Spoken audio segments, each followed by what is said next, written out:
We're going to now cover how to use the connector to connect your tape light together once you've cut it. You'll notice, depending on the kit that you have, as we discussed earlier, that you have either 3 or 2 LED options. One has 3 LEDs per inch and the other has 3 LEDs per 2 inches. Let's cover first the 3 LEDs per 2 inches. This is the less intense version as far as brightness goes, and you'll notice that there are 4 copper dots. You'll simply take a pair of scissors and you will cut between those copper dots right through. Once you make that cut, you'll notice that your cut mark will look exactly like it is here. Your snap connector is designed to snap open. You'll notice that there's 2 chrome pins in the snap connector here. There's 2 teeth in the lid of the connector that are actually there just to pinch the tape once you've inserted it into the connection.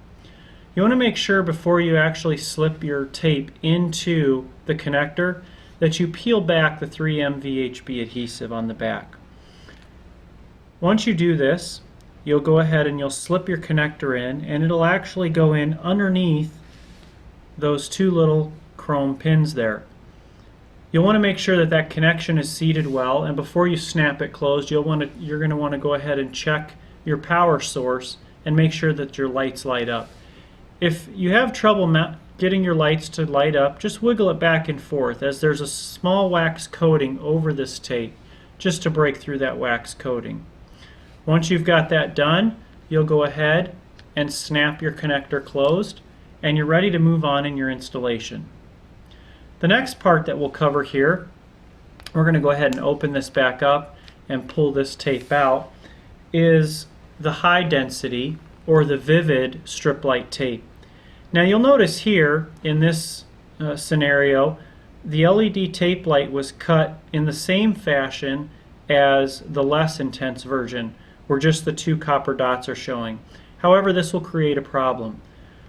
If you were to insert this into the connector, the lid would close and it would try to close on top of that LED there, which is obviously not going to allow that piece of tape to light up now. So this piece of tape now needs to be cut differently.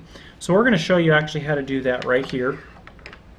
You'll notice in this view that you have the same 4 copper dots. You're going to go ahead and you're going to put your scissors right up against that LED, as you see here, and you're going to cut it. Now you'll notice that you have all 4 dots exposed. That now allows you to do the same thing. You're going to want to, and in this one we're going to show you that you peel back the adhesive back off of the back there, and you'll make sure your lid is open, and you'll slip it underneath the 2 copper dots just like that. And again, you're going to want to make sure that you have some power to your light as you're making each connection. Being that it's low voltage, you can't hurt yourself.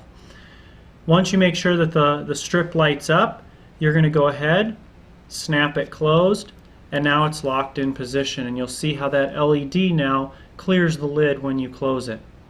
A couple of things to keep in mind is, first of all, once you insert that piece of tape in there, you don't want to work it out too much, because what you'll do is you'll create dish type depressions in these copper dots, and they'll lose contact with the chrome pins that are in your connector. If this happens to you, all is not lost. All you need to do is take your tape and you're going to crown it just a little bit, so you'll create a cove type shape to it. What that's going to do now is that's going to actually raise your 2 copper dots back up. You'll re-slip it in there and make your connection again. Once you do this, you're ready to move on to your next section, and by the time that you're done, you'll be a pro.